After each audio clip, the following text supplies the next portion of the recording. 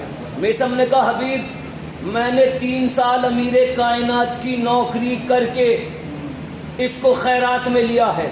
حبیب کا جملہ سنو، تمہاری داد تھوڑی ہے، حبیب کا جملہ بڑا ہے۔ میثم نے کہا حبیب 3 سال امیر کائنات کی نوکری کر کے اس کو خیرات میں لیا ہے۔ میثم نے پل بھر کے لیے حبیب نے پل بھر کے لیے میثم کے چہرے کو دیکھا، دیکھنے کے بعد کہا میثم 3 سال امیر کائنات کی نوکری کر کے اس کو خیرات میں لیا ہے، یہ چھوٹی چیز خیرات میں لی ہے، بڑی دیر لگا دی خیرات لینے میں، میں نے 3 دن حسین کی جھوٹی آسیدی کی ہے، اس کو خیرات میں لیا۔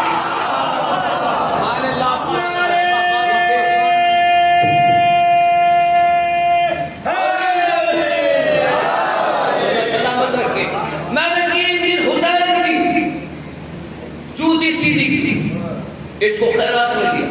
میثم جہاں سے تجھے عطا ہوا ہے وہیں سے مجھے عطا ہوا ہے، فرق اتنا ہے تجھے آپ نے دیا ہے، مجھے بھیگے نے دیا ہے۔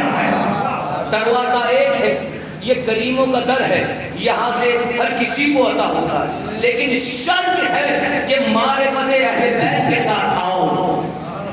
آج بھی یہ عطا کر رہے ہیں، یہی میثم ہے۔ اور جب ولایت علی دل میں آتی ہے نا، میں نے ایک جملہ کہا ہے مجلس کے شروع، یہ جلدی سے کسی کے دل میں آتی نہیں، اور آ جائے تو پھر جاتی نہیں، چاہے کوئی اولاد کو قتل کرے، گھر جلائے، گولیاں چلائے، یہ جانے والی نہیں ہے۔ جب ایک بار دل میں آ جاتی ہے ولایت اہل بیت، ولایت علی بڑی اہم شے ہے، اور جب یہ دل میں آ جاتی ہے تو انسان شجاع بن جاتا ہے، انسان شجاع بن جاتا ہے۔ میثم تمار ضعیفی کا عالم ہے، بال سفید ہیں، ریش مبارک سفید ہے، ہاتھوں میں ہتھکڑیاں ہیں، پاؤں میں بیڑیاں ہیں، ابن زیاد کے دربار میں کھڑا ہے علی کا عاشق، اور سر اٹھا کے کھڑا ہے اور گھور رہا ہے علی کا دیوانہ۔ ابن زیاد کی آنکھوں میں آنکھیں ڈالی گا، ابن زیاد نے دیکھا کہ یہ علی کا عاشق، دربار میرا ہے، خنجر میرا ہے، تلواریں میری ہیں، نیزے میرے ہیں، سپاہی میرے ہیں، اور اتنی شجاعت کے ساتھ میرے دربار میں کھڑا ہے۔ ایک مرتبہ جیسے میثم نے ابن زیاد کو گھورا، یہ ملعون تخت سے اٹھا اور اٹھنے کے بعد کہا او بڈھے کیا گھور رہا ہے، او بڈھے کیا گھور رہا۔ دیکھیے آزاد ہو کر شمشیر ہاتھ میں لے کر شجاع بن جانا اور ہے، گھر میں شجاعت کے جوہر دکھانا اور ہے، لیکن ظالم کے دربار میں بیٹھ کر اس کو اس کی زبان میں جواب دینا یہ کوئی علی والوں سے سیکھے۔ جیسے ہی اس نے کہا کہ وہ بڈھے کیا گھور رہا ہے، میثم نے کہا سچ کہا تھا میرے مولا نے، میثم تیرا قاتل ایک ناچنے والی کا بیٹا ہوگا، میثم تیرا قاتل ایک ناچنے والی کا بیٹا ہوگا۔ اب جیسے اس نے یہ سنا، اچھا علی نے کہا تھا، رنگ بدلا، گھرگٹ سے بھی تیز رنگ بدلا، کہنے لگا اچھا یہ بتا اور کیا کہا تھا تیرے مولا نے؟ میثم نے کہا میرے مولا نے کہا تھا کہ میثم تجھے سولی دینے سے پہلے تیری زبان کاٹے گا، سولی دینے سے پہلے تیری زبان کاٹے گا۔ اب یہ ہنسا اور ہنس کے کہتا ہے اب میں تیری زبان نہیں کاٹوں گا، علی کے اس فرمان کو جھوٹا ثابت کرنا ہے، میں تیرے مولا کے اس فرمان کو جھوٹا ثابت کروں گا، تیری زبان نہیں کاٹوں گا۔ اور جلاد کو حکم دیا چا میثم کو سولی پر لگا۔ اب چلنے کا انداز دیکھیں، میسم آگے آگے ہے، جلاد پیچھے پیچھے ہے۔ میسم آگے آگے ہے، جلاد پیچھے پیچھے ہے۔ آپ نے اور نہیں کیا، علی والا قید میں ہو رہے بھی مختار ہوتا ہے۔ ہاتھوں میں زنجیریں ہیں، پاؤں میں بیڑیاں، آگے آگے ہے مختار، آگے آگے ہے میسم، پیچھے پیچھے ہے جلاد۔ میسم ایک کھجور کے درخت کے پاس جا کر رک گئے۔ جیسے ہی میسم رکے دوڑ کر آیا جلاد، آنے کے بعد کہا میسم تمہیں کیسے پتا ہے میں اسی درخت پر تمہیں سولی پر لٹکاؤں گا؟ میسم نے دیکھا اور دیکھنے کے بعد کہا مجھے تو یہ بھی پتا ہے تو کیسے مارا جائے گا، مجھے تو یہ بھی پتا ہے تو کیسے مارا جائے گا۔ میسم نے کہا اپنے ہاتھوں سے سینچا ہے، میں نے اس درخت کو لگایا ہے، میں پانی دیتا تھا، مجھے پتا ہے اسی درخت پر سولی لٹکایا جاؤں گا۔ جلاد آئے، آنے کے بعد کا میسم کوئی آخری خواہش، ہر مرنے والے سے آخری خواہش ذہن میں رکھی۔ اس نے کہا تھا کہ علی کے اس فرمان کو جھوٹا ثابت کرنا ہے، تیری زبان نہیں کاٹوں گا۔ جلاد میسم سے پوچھتا میسم زندگی کے آخری حصے میں کوئی خواہش ہے؟ میسم نے کہا ہاں ایک خواہش ہے، مرد و زن کو اکٹھا کیا جائے، کوفے کے تمام مرد اور عورتوں کو اکٹھا کر کے لاؤ۔ اب اس نے سمجھا کہ یہ شاید کوئی وصیت کریں گے، تمام مرد و زن کو اکٹھا کر کے لایا گیا۔ آنے کے بعد لوگوں نے کہا میسم زندگی کے آخری حصے میں کوئی وصیت کرنا چاہتے ہو؟ میسم نے کوفے والوں کو دیکھا، دیکھنے کے بعد کہو کوفے والوں مجھے وصیت کچھ نہیں کرنی، بس تمہارے دماغوں سے غلط فہمی کو دور کرنا ہے۔ کہنے لگے کون سی غلط فہمی میسم؟ میسم نے کہا یہ جو تمہارا حاکم بنا بیٹھا ہے یہ بیٹا کسی اور کا ہے، کھاتے میں نام کسی اور کا۔ پر جیسے اس نے سنا کہنے لگا کاٹو میسم کی زبان۔ میسم نے مسکرا کے کہا تو ہوتا کون ہے جو میرے مولا کے فرمان کو جھٹلاتا ہے؟ آؤ میسم کی زبان کاٹ لو، تو ہوتا کون ہے جو میرے مولا کے فرمان کو جھٹلائے؟ میسم کی زبان کو کاٹا گیا۔ خدا کی قسم ایک ایک کرتا کیا ملتا ہے درے اہل بیت سے؟ سوال کرنے والوں آؤ اس فرش پر آؤ، تبھی تو پتہ چلے گا کہ یہ دروازہ وہ ہے کہ جہاں سے آج تک لوگوں کو عطا ہو رہا ہے، مگر شرط یہ ہے کہ معرفت اہل بیت، جو معرفت کے ساتھ آیا ہر وقت علی علی، ہر وقت حسین حسین، کیا ملتا ہے ان مجلسوں سے؟ بہت تیزی سے یہ وائرس اب تک تو دوسروں کی طرف تھا، اب ہمارے اندر بھی آ گیا ہے۔ ہوشیار رہو نوجوانوں، بزرگوں، جیسی عزاداری ہمارے بزرگوں نے ہمیں سونپی ہے، ہمارا فریضہ ہے کہ ایسے ہی ہم اپنی آئندہ نسل کو سونپ کر جائیں۔ خدا کی قسم لوگ چہرے بدل کر آ رہے ہیں، آپ کو ہوشیار رہنے کی ضرورت ہے۔ کیا ملتا ہے مہنگی مجلسوں سے؟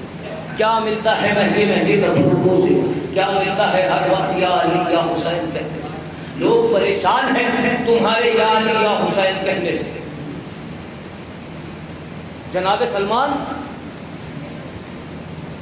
کوئی بتا نہیں سکتا جناب سلمان افضل ہے یا جناب فیض؟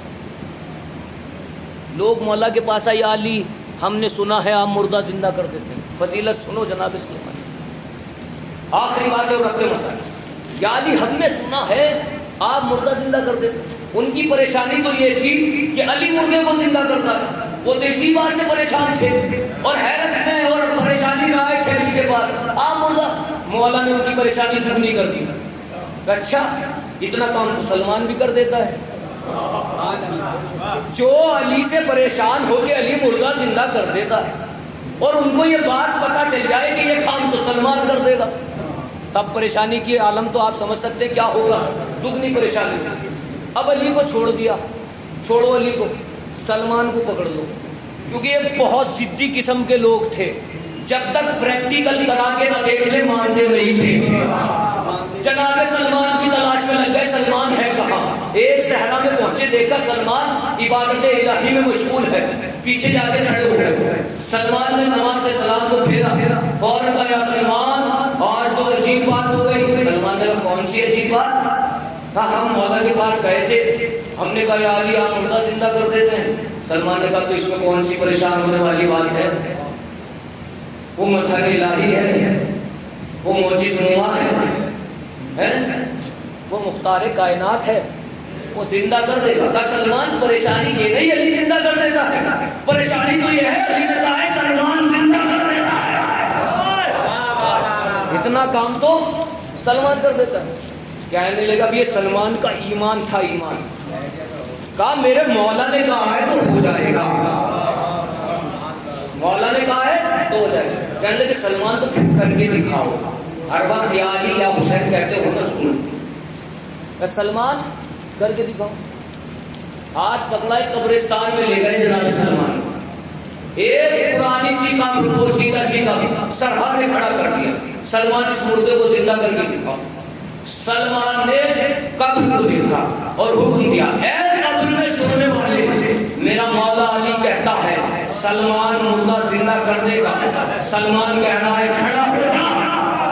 جیسے سلمان نے ایک قبر پھٹی، شگاف ہوئی، اس میں سے ایک مردہ کھڑا ہو گیا اور کھڑا ہوتے ہی کہہ رہا ہے میرا اونٹ کہاں ہے، میرا اونٹ کہاں ہے، میرا اونٹ کہاں ہے۔ اب جو یہ سلمان کو لے کر آئے تھے یہ سلمان کے پیچھے چھو گئے، سلمان نے ہاتھ پکڑا چھوٹے گاؤں سامنے، اور سلمان وہ بات تو ٹھیک ہے یہ زندہ ہو گیا، مگر یہ بات سمجھ میں نہیں آ رہی یہ اپنے اونٹ کو کیوں پوچھ رہا ہے، میرا اونٹ کہاں ہے۔ سلمان نے کہا یہ جنگل میں اپنے اونٹ چرا رہا تھا، اور جب یہ اپنے اونٹ چرا رہا تھا اس کا ایک اونٹ گم ہو گیا تھا اور یہ اس اونٹ کو تلاش کرتے کرتے مر گیا۔ انسان جس حالت میں مرتا ہے اسی حالت میں اٹھایا جاتا ہے، جس حالت میں مرتا ہے اسی حالت میں اٹھایا جاتا ہے۔ اب ہم سے نہ کہنا ہر وقت علی علی یا حسین کے کرتے ہو، ہم اس لیے کرتے ہیں کہ اگر ہمیں یا علی یا حسین کہتے ہوئے موت آ جائے تو جب جب اسے اٹھائے جائے بس یہی نام زبان پر ہو، یا علی یا حسین، یا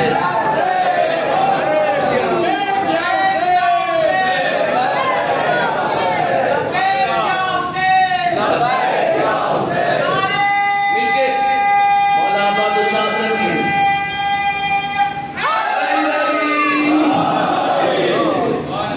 جب ہم قبر سے اٹھائے جائیں بس یہی تو نام سوال، یا علی یا حسین، اس لیے کہ انسان جس حالت میں مرتا ہے اسی حالت میں اٹھایا جائے، اور کیوں نہ ہو یہ نام سوال پر۔ اگر خدا ہمیں بار بار حیات کی زیور سے نوازتا رہے اور صرف اس کام پر ہمیں محسوس کر دیا جائے کہ ہمیں حسین میں رویا جائے تو حق کے گریہ ادا نہیں ہو سکتا۔ اس لیے کربلا والوں کی سب سے بڑے حضرات کا نام سید سجاد، بہت قریب ہے اس مظلوم کی شہادت جس کی پاؤں کے گوشت کو زنجیریں کھا گئی۔ اللہ غصہ دینے آئے وہ بیمار امام کا، اہل حرم کا غصہ، فاطمہ کے اجڑے ہوئے گھر کا غصہ دینے آئے۔ فضائل میں بے شک کمی رہی ہو، مسائل میں کمی نہ ہو، اس لیے کہ آج تو اس کو بھی رونا ہے جو ہر مجلس میں اپنے باپ کا غصہ لے رہا ہے۔ خدا آپ کی آوازوں پر رحمتیں نازل کرے، اللہ آپ کی آوازوں پر رحمتیں نازل کرے۔ چیخ مار کے رویا کرو، حسین پر رونے میں شرم محسوس نہ کیا کرو، اس لیے کہ یہ وہ غریب ہے جس کے اپنوں کو جس پر رونے نہیں دیا گیا۔ سکینہ روتی تھی تو کبھی چیخ تعزیہ نہ لے کر، میں نے علماء سے سنا ہے، روایت میں پڑھا ہے کہ جب مجلس میں شہزادی کے ساتھ یہ بچی آتی ہے اور کوئی اداکار صورت میں چیخ مار کے روتا ہے تو بچی ڈر جاتی ہے اور اماں سے کہتی ہے اماں یہ میرے بابا کا چاہنے والا ہو رہا ہے، اماں یہاں کبھی سیکھ تو نہیں آئے گا۔ اے اماں یہاں شب تازیہ نہ لے کر تو نہیں آئے گا۔ جزاک اللہ، جزاک اللہ، آپ کی آوازیں میری آواز۔ کون سکینہ؟ حسین کی وہ بیٹی ہے جسے حسین نے نماز شب میں مانگا تھا، اللہ مجھے ایک ایسی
اور یزید کے پاس آئی. آنے کے بعد کہا یزید یہ کیسے قیدی ہیں, یہ کیسے قیدی ہیں جب یہ رات کو گریا کرتے ہیں میرا کلیجہ پھٹتا ہے. اے یزید یہ کیسے قیدی ہیں جب یہ رات کو گریا کرتے ہیں میرا کلیجہ پھٹتا ہے. یزید میں ان سے ملنا چاہتی ہوں. یزید کہتا ہے تم ان سے نہیں ملو گی, یہ باغی ہیں, یہ باغی ہیں, تم ان سے نہیں ملو گے. یہ کہتی ہے یزید تو انہیں باغی بتاتا ہے, مجھے تو کوئی شریف گھرانے کے لوگ بتاتے ہیں. جب یہ رات کو گریا کرتے ہیں میرا کلیجہ پھٹتا ہے. اب یزید ہند کی بیوی تھی, یہ بھی مالکین تھی. اس نے کہا یزید میں تو ملوں گی, میں ان سے ملنے ضرور جاؤں گی. روایت بتاتی ہے 40 کنیزوں کا قافلہ لے کر ہند چلی, 40 کنیزوں کا قافلہ لے کر, اور زیور آراستہ ہو کر, زیب تن اچھا سا لباس ہند نے کیا. میں کہتا ہوں اگر ہند کو معلوم ہوتا وہ کس سے ملنے جا رہی ہے تو کبھی زیور آراستہ نہ ہوتی. 40 کنیزوں کو لے کر ہند چلی, اور ہند سے تنہا نہیں ہے, ہند کے ساتھ ہند کی ایک بچی ہے جس کا نام ہے رملا. ہند اپنی بچی کو لے کر چلی. یہ چھوٹا سا قافلہ ہند کا ترے زندان پر آ کر رک گیا, ترے زندان پر آ کر رک گیا. اولاد والے بیٹھے ہو دل تھام کر سن رہا, گھر تک روتے ہوئے جاتا. اللہ نے تمہیں بیٹی عطا کی ہے, تمہاری بیٹیوں کے پردے سلامت رہے. بچوں کی عادت یہ ہوتی ہے جب آپ اپنے بچوں کہیں مہمانداری میں جاتے ہیں یا کہیں ملنے جاتے ہیں تو بچوں کی عادت یہ ہوتی ہے بچے بچوں میں جا کر بیٹھ جاتے ہیں. ہند کا یہ قافلہ میرے زندان پر کھڑا تھا کہ ہند کی بیٹی رملا نے زندان کے دروازے سے دیکھا کہ زندان کے ایک کونے میں ایک چھوٹی سی بچی اپنے سر کو سانوں پہ رکھتے ہوئے بیٹھی ہوئی ہے. رملا دوڑ کر اس بچی کے پاس جا کے بیٹھ گئی, اور جانے کے بعد کہا اے بچی تیرا نام کیا ہے؟ ارے حسین کی یتیمہ خاموش ہے, کوئی جواب نہیں دیتی. بچوں کی ایک عادت ہوتی ہے, بچے اپنی چیزیں دکھاتے ہیں. دیکھو بچوں کو بتاتے ہیں میرے بابا نے مجھے یہ کپڑے بنائے ہیں, میرے بابا نے مجھے گوشوارے پہنائے ہیں. رملا نے سکینہ کے کان زخمی دیکھے, دیکھنے کے بعد کہا اے بچی دیکھ میرے بابا نے مجھے گوشوارے پہنائے, کیا میرے بابا نے تجھے گوشوارے نہیں پہنائے؟ ارے سکینہ کیسے کہے پہنائے تھے مگر شبر دیکھے تھے. جزاک اللہ, جزاک اللہ. ایک مرتبہ رملا نے سکینہ کا جلا ہوا کرتا دیکھا, اور دیکھنے کے بعد سکینہ سے کہا اے بچی میرے بابا نے نیا کرتا پہنایا, کیا تیرے بابا نے تجھے نیا کرتا نہیں پہنایا؟ ارے سکینہ نہیں پہنایا تھا مگر اپنے آسمان کے بعد خیموں میں آگ لگا دی. میرا کرتا جل گیا. آئے حسین کی مظلومہ. ابھی رملا اور سکینہ میں گفتگو ہو رہی تھی کہ ہند وہاں پر جا کر بیٹھ گئی جہاں پر علی کی بیٹیاں بیٹھی ہوئی. روایت بتاتی ہے کہ ہند ایک بلند مقام پر بیٹھی تھی, علی کی بیٹیاں خان پر بیٹھی تھی.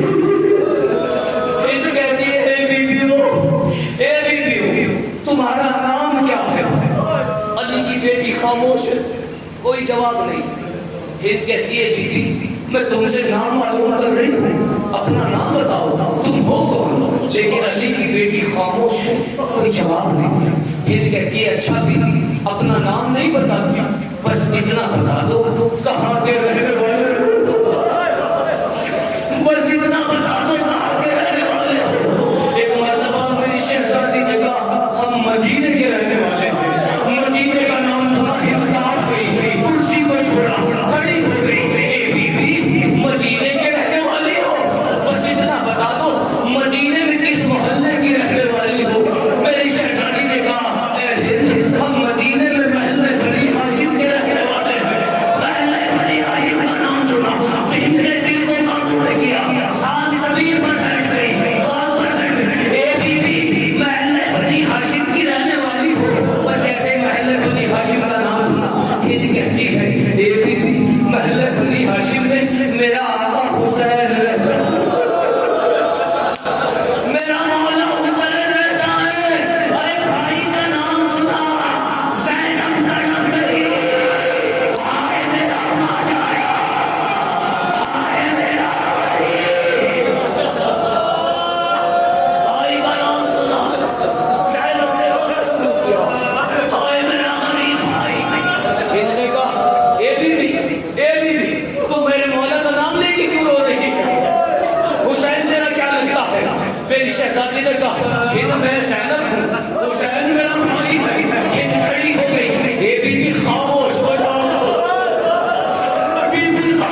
کہنا. شہزادی کہتی ہے ہند پہچان ہمیں ہے، ہم زینب ہیں، میں زینب ہوں. ہند کہتی ہے بیوی تو زینب نہیں ہو سکتی، تجھے معلوم ہے میری شہزادی کے ایک بھائی کا نام عباس ہے. میری شہزادی کے 18 بھائی ہیں. تجھے معلوم ہے زینب کس بیوی کا نام ہے؟ جس کے بھتیجے کا نام علی اکبر ہے، جس کے بھائی کا نام عباس ہے. ارے کس کی مجال ہے؟ عباس ہے، زینب کے بازو میں نظر باندھے. جزاک اللہ. اے بی بی زینب نہیں ہوتی. شہزادی نے کہا ہند میں ہی زینب ہوں. میرے عباس کے بازو قلم کر دیے گئے، میرے علی اکبر کے سینے میں بچی کا پھٹا ہے، میرے حسین کا لاشا کی ہند میں زینب ہوں. ہند کو یقین نہیں آیا. ہند کہتی ہے بی بی اگر تم زینب ہو تو ابھی معلوم کر لیتی. میں نے مدینے میں اپنی شہزادی سے قرآن پڑھا ہے، میں پہچانتی ہوں، میں جانتی ہوں شہزادی کا منظر. اگر تم زینب ہو تو میں ابھی معلوم کر لیتی. میں شہزادی سے قرآن پڑھا کرتی تھی اور جب قرآن آتا تھا میری شہزادی کا طواف کیا کرتا تھا. بس یہ کہنے کے بعد ہند نے